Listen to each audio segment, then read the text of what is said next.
Support for On Brand and all shows on the Marketing Podcast Network is provided by Storyblock. There's no better way to future-proof your business than switch to a headless content management system. That means one place to update all your digital content. 82% of those who have switched to a headless CMS like Storyblock report better productivity, efficiency, and revenue. Sign up for a free account to test and see for yourself at storyblock.com/onbrand. That's Storyblock without the C.com/onbrand. Being a guest on a podcast is one of the best ways to build your own credibility and authority on what you know or what your company does. You can get booked as a guest on lots of podcasts, and Outlier Audio is great at helping you do just that. Outlier Audio focuses on getting entrepreneurs, investors, and business professionals booked on podcasts. Tell your brand story without the need to interrupt an audience with an ad. Be the reason they listen to the podcast.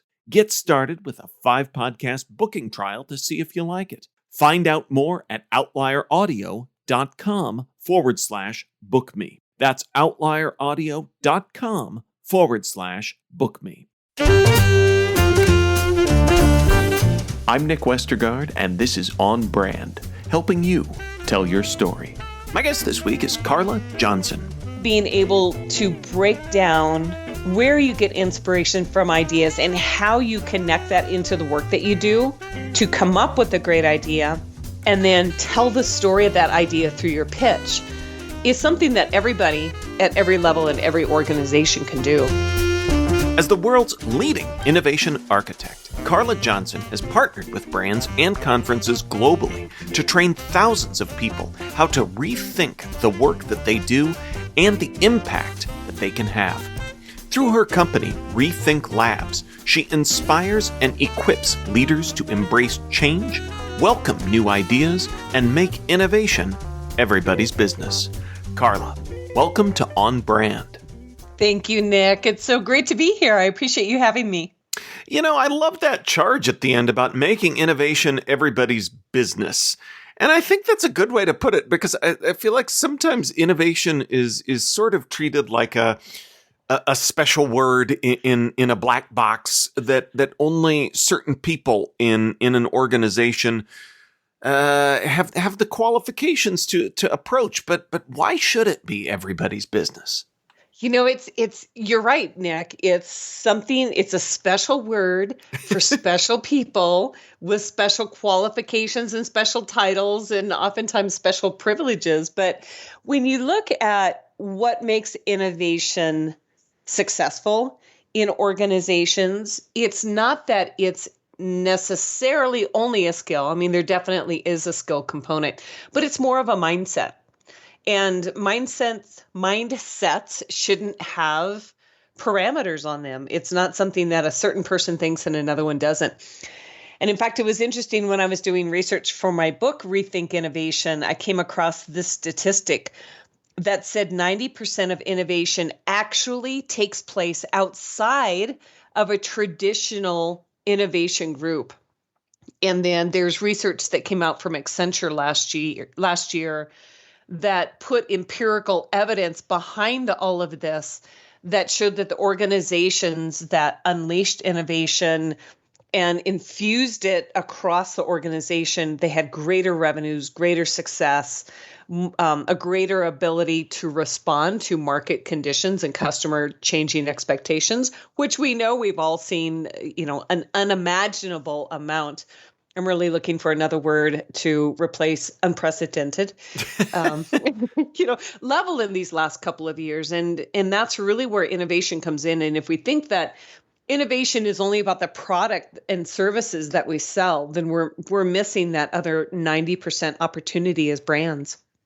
Yeah, and you mentioned in there your recent book, Rethink Innovation, and I think because of all of these reasons, all of the unprecedented. I feel like we've overused it, but it still fits in some circumstances. So we just have to take a deep breath and say it for the millionth time. But rethink innovation for all the reasons that you've mentioned.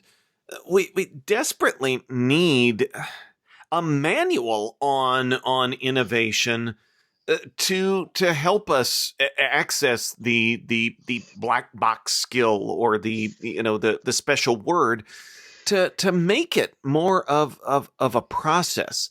But I have to imagine that in writing a book about innovation, that in and of itself was a challenging process. It was, because when you think of the word innovation, it's a big thing, right? You ask 20 different people to even define innovation, and you'll get 40 or 50 different definitions with some corollaries, appendices, and certain conditions and asterisks applied. It's a big thing for people to get their arms around. It's something that I think historically we've made very complex, we've made time consuming, we've made elitist, because if innovation is something that's super simple, then we don't need to pay millions of dollars for consultants to come in and help us out, right? And I think that's one of those things about innovation is that it's been a practice and a mindset that historically has had this shroud of mystery and elitism around it because consultants can charge a lot of money for it in that way. But what makes innovation successful and approachable is simplifying it. But as you know, with a lot of things, simple isn't easy. No. And it takes a lot of work to break it down. And that was really a big motivator I had behind my reasons of writing the book, Rethink Innovation, is that, and I'm sure you have this list of people also, Nick, that you look at and you think, how can they consistently just over and over and over again come up with these amazing ideas that they execute and it works every single time, whether it's a person or a team that you watch or a brand.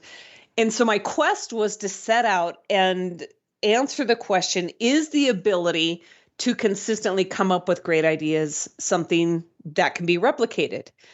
And the answer is yes, which is why you have the book in your hands. But it's looking at what is the process that people follow and where do they get inspiration for these ideas. And it was interesting, as I interviewed people, I would say, like, where did you get the inspiration for that idea? And like most people, they're like, I don't know. It came to me on my run, came to me in the shower. It just popped into my head. So then I would ask them a series of questions and kind of reverse engineer it into, well, when you had this idea, where were you? Like, were you in a team meeting? Were you on a run? Were you in the shower? Sometimes I don't need all the details. And then like, what happened before that? And, what were you doing before that? And reverse engineer it. And in every single case, they could lead it to something they experienced that made an impression on them or was something they were passionate about. And then they connected the dots and understood how to bring that into the work. But the interesting thing is most of the time, they didn't even realize that's what they were doing. But when I went back to each of them and said, here's what I'm seeing and hearing as a consistent process, and I explained the process to them, they all said, well, that's exactly what I did. I just didn't realize it. And I think being able to break down where you get inspiration from ideas and how you connect that into the work that you do to come up with a great idea and then tell the story of that idea through your pitch is something that everybody at every level in every organization can do. That is, from the whole spectrum, and the book covers that from everything about idea generation into the pitch. But when you were talking about simple is hard, it made me think of along the way when you talk about the practice of innovation and idea generation. You've got some great mindset cues and idea starters in there. I particularly like the idea of thinking like a child, because I feel like whenever you say simple is hard, I always think there's so many things that can be said about, from innovation to communication. And the child touch point reminds me of just that that we didn't used to suck at this. As grown-ups, we're creatures of complexity. That's right. So talk a bit about why that child's mindset is helpful to us. And you think about as adults, if I said to you, Nick, let's play hooky today. Your first thought is, I can't because I got to reschedule this podcast with Carla. I've got, all these things too. It can't be done. Today's not the day. Let's schedule a day for me to play hooky. You've added complexity into it because you've put all of these parameters and requirements and adultisms on top of how you think. But if you said to a 5-year-old, let's play hooky today, they're like, all right, let's go to the park, let's get ice cream, let's go to grandma's house. And there was actually research that was done by this. I think it was from a group in North Dakota. I don't want to be 100% on that because I can't remember exactly, but they did a research study with 2 groups of people. And with the first one, they said, you have the day off. How do you spend the day? And they said things like, well, I'd go pick up the dry cleaning. I'd, catch up on my taxes. I'd, try to get that email inbox, manageable. They essentially made a list of very adult things that they would do that would, assumably make their life easier. But then with the second group, they said, okay, you have today off. What would you do? And oh, by the way, pretend you're 7 years old. And the lists were entirely different. It was things like, I'm going to the park. I'm eating as much ice cream as I can. I'm going to go hang out at my grandma's house. It was all very fun and playful and lighthearted things. So between the time we're 7 and 37 or 47 or, whatever age as an adult, we've had that sense of playfulness taught out of us as essentially irresponsible.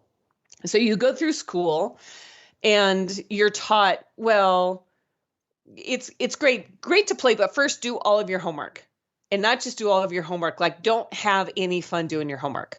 I know that's how I was raised. Like homework, emphasis on the work.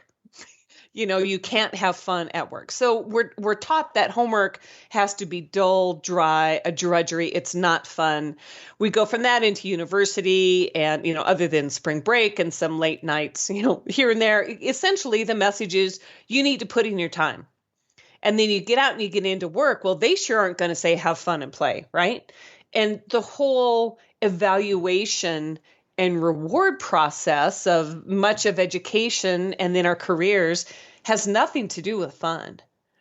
And we've been rewarded into that kind of behavior because that's how people behave based on how they're rewarded. And so then all of a sudden, here come these people out of left field who don't follow any of those rules, and they are playful. They remember what it was like to be 7 years old, and they do all these things. And then they're lauded as these amazing innovators, creative thinkers, and it really feels unfair. Because for everybody else, we've followed this process, and we've done what we've been told and taught, and we're in these work environments that tell us how to behave. And so here are these innovative, creative thinkers, and now they get the special jobs, they get the special titles, they get a special way to dress, they get special projects to work on. And so it really does create an us and them, and I know how and you don't kind of mentality around innovation. And it's somehow become this thing that most people say, either I don't know how to do, which if you go back to our childhood, we're very innate at this, or I'm not smart enough to do because I don't have whatever qualifications that group that sits at that table has. And so I'm just not even going to try. I think that we have some background similarities that we've talked about before. Definitely raised with the homework first and then fun, and I've ended up with as a grown up that values that. And I know over the aforementioned challenging past couple of years, when you don't really go a lot of places and your days look the same, you make these work lists that you're plowing through. And I actually had a coach that I was talking about with about burnout, and they looked at these lists I was making, and they said, why don't you schedule the fun things and add those in as well? Draw, read, lay in the hammock, do some of these other things that has been really helpful to me and my process.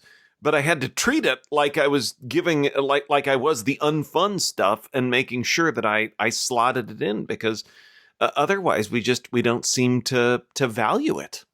And that's so true. And I think also it can be dependent on the culture in where you were raised. So you and I grew up in small town Nebraska, a town of 1,000 people. You're from Iowa. Yep. I think the cultures in which we grew up in were very much about an honor and a hard work ethic. And one of the things that was so eye-opening for me is this was right before the pandemic. My husband and I and our 3 teenage kids, we moved to Spain for a year, because it was always a dream that my husband and I had, was to live abroad with our kids. And we didn't work for companies that would transfer us. So we just picked up and moved, and my husband took a year off of work, and he was Mr. Mom, and the kids took classes online. Who knew how that was prepping them for life when they came back, And then I just worked from there. And an interesting thing was, one of the things that I did is that I taught at a university in Barcelona in their digital marketing program.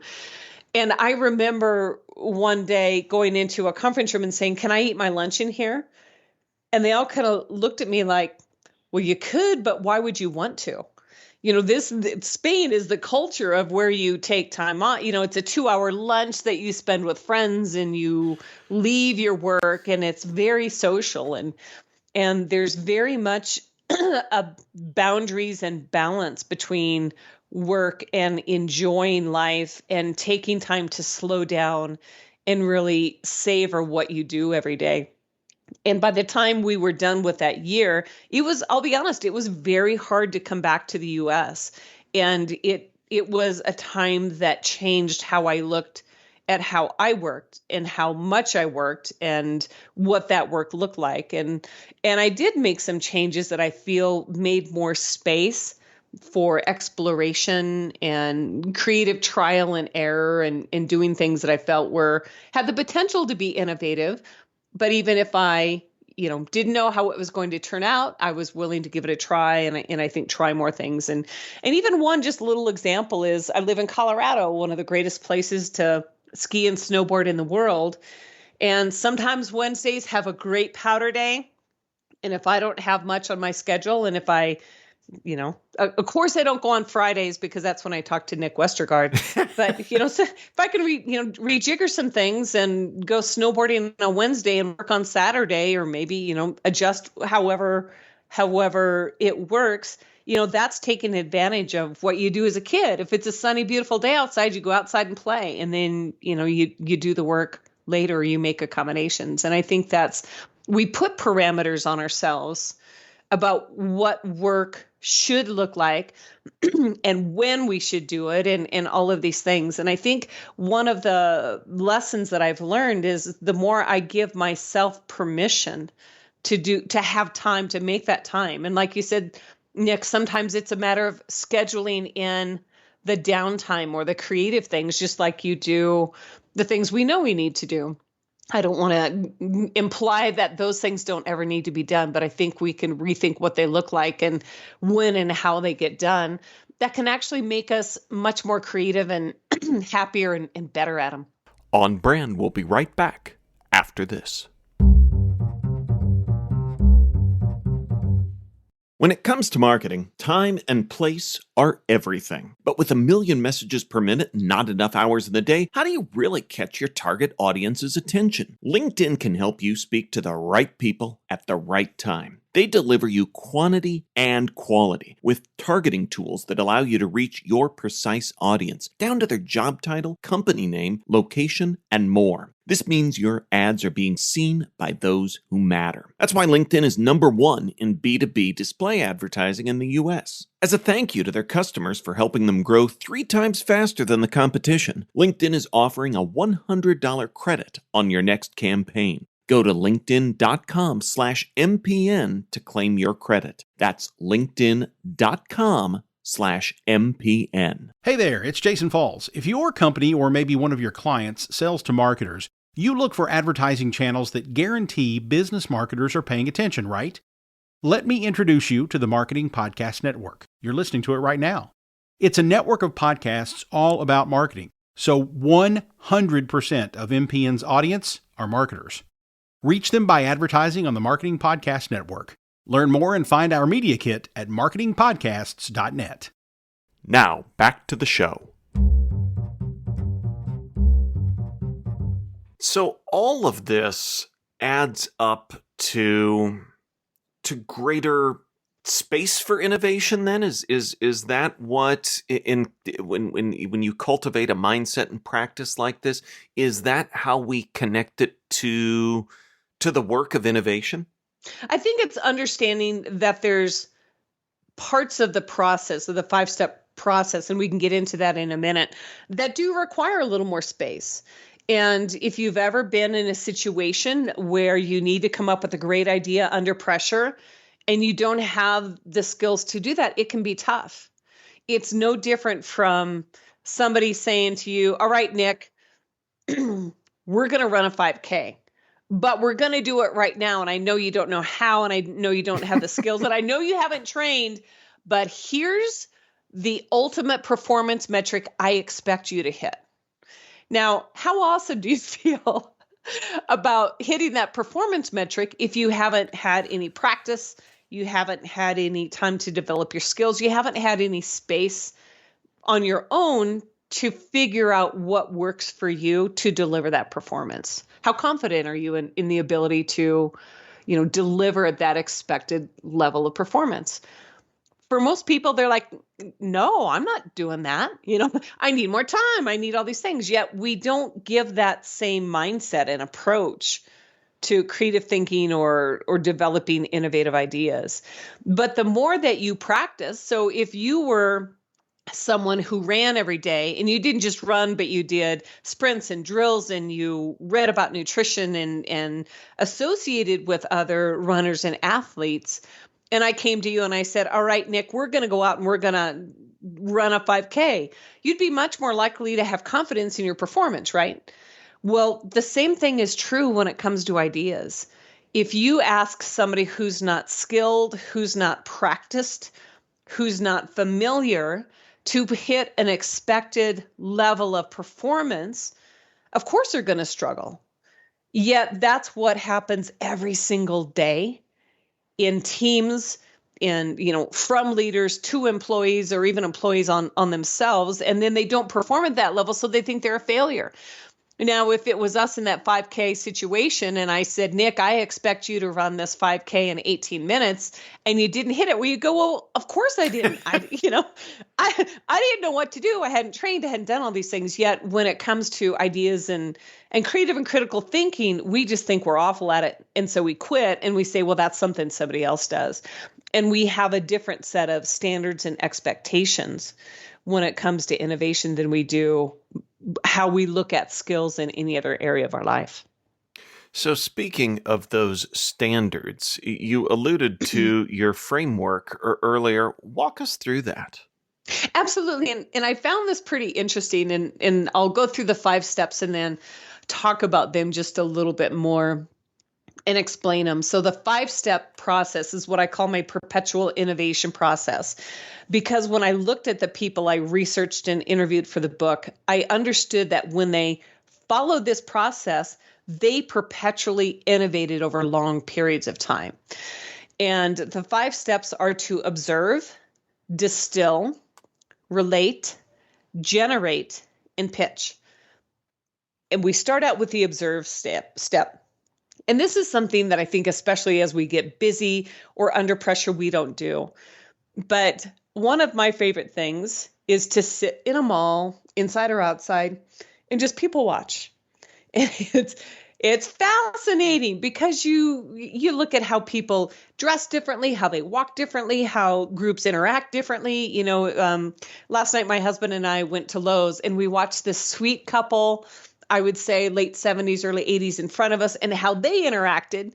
Now that was very different from the 4 high school guys I saw at the gym earlier in the day. Neither's right or wrong. It's just observing the nuances and the differences of, how people interact. And sometimes it's one of the quirky things I observed is I'm lucky enough to travel a lot for my work, is looking at the different icons that are used on the walk symbols in cities around the world. And it's all these little things that we start to do. And this is very natural and something genetically we've always done as humans, is that we observe the world around us because that gives us clues that lead to the second step in distilling those observations into patterns.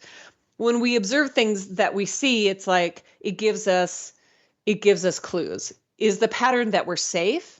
Is the pattern that it's a relaxed atmosphere? Is the pattern that I need to be quiet and sit up straight and mind my P's and Q's?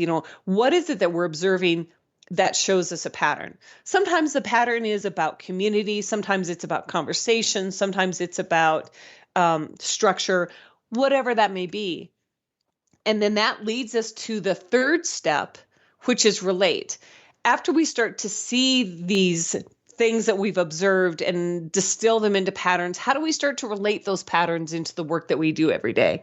So if we're looking at, for instance, during the pandemic, one of the things that we would have observed is that people weren't physically together. So what were some of the patterns that we started to see?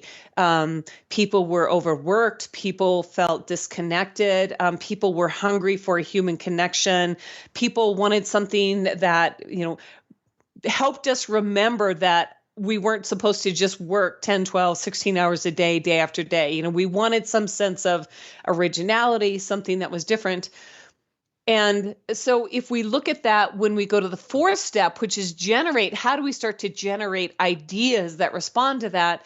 This is one of those examples about the llama farm that used to have people come to their farm to see the animals, that they understood this, what they had observed and the patterns they distilled and how it related into their work. The idea that they generated was, you know what, instead of people coming to us, maybe we bring our animals to the people. And that's how they came up with the idea of rent a llama. And you could have a llama show up on your Zoom call. Now, that breaks all the expectations. It's completely different. It's very original. And so then when they went to pitch that idea, I don't know that this is what they did because I haven't talked to the people.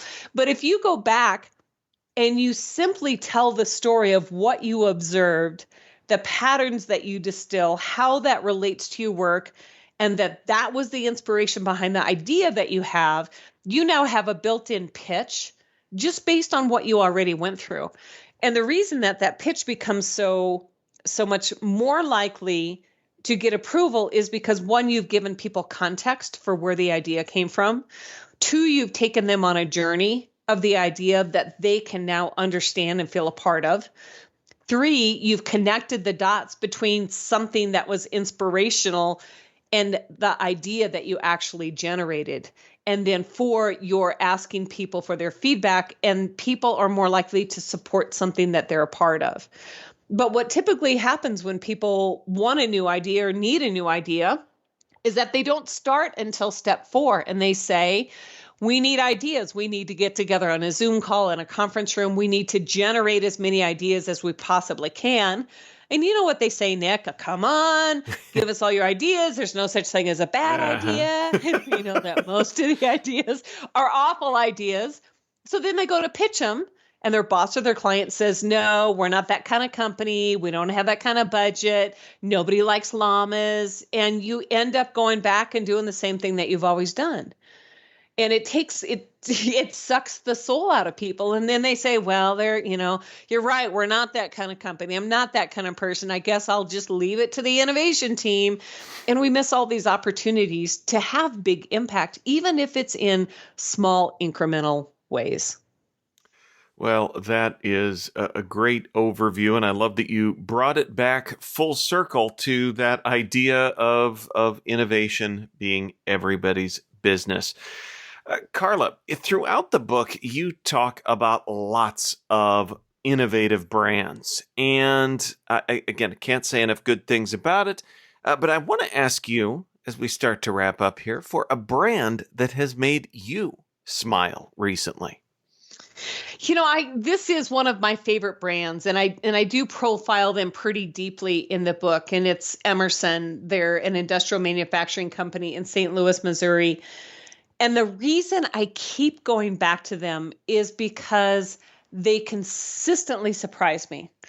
And their whole process of how they have adopted innovation across the organization is one that is very rare to see. And they make it not only something that they talk about externally and not just something that they say, oh, innovation is a value. They actually have put into place performance reviews that say, in order to get to the type of innovation that we value as an organization, here are the behaviors that we give employees feedback on their employee reviews. So it's very clear what innovation looks like in their company, how they expect employees to behave in order to deliver that. They're very transparent about what it looks like. They are phenomenal at celebrating people at all levels across the organization that exhibit these behaviors. And I think that's one thing that's missing a lot in organizations is understanding you have to be very clear about how you define innovation.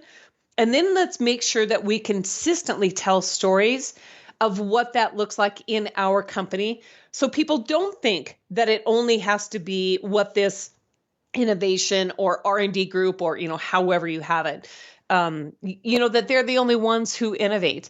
And when I look at how they've been able to evolve their story of innovation over the last 20, 25 years that I've followed them, I now see campaigns coming out from them that have, like, you never ever see the product, but you see the impact on people, individual people, and oftentimes consumers of what happens because of the innovation that they've delivered as a brand.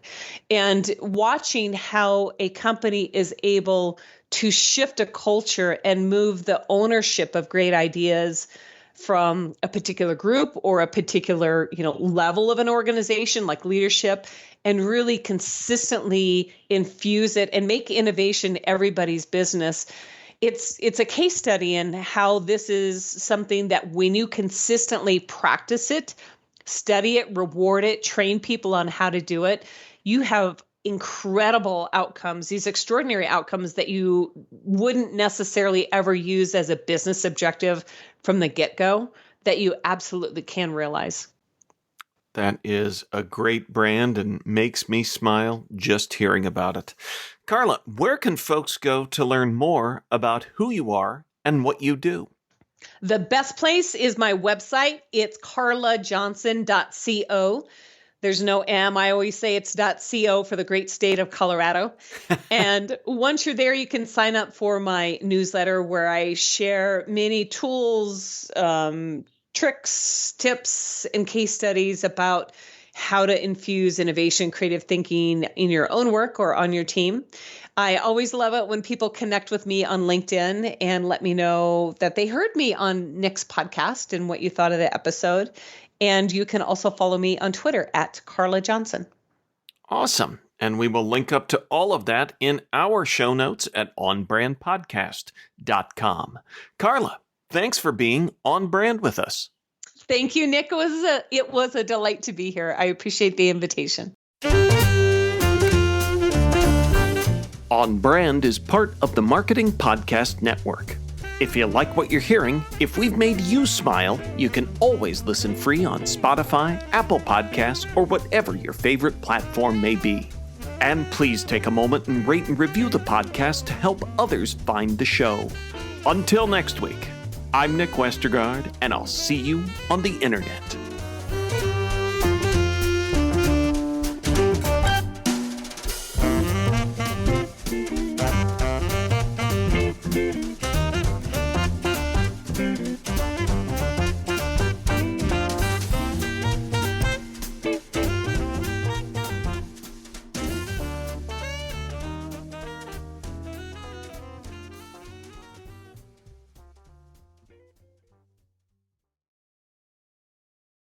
This podcast is heard along the Marketing Podcast Network. For more great marketing podcasts, visit marketingpodcasts.net.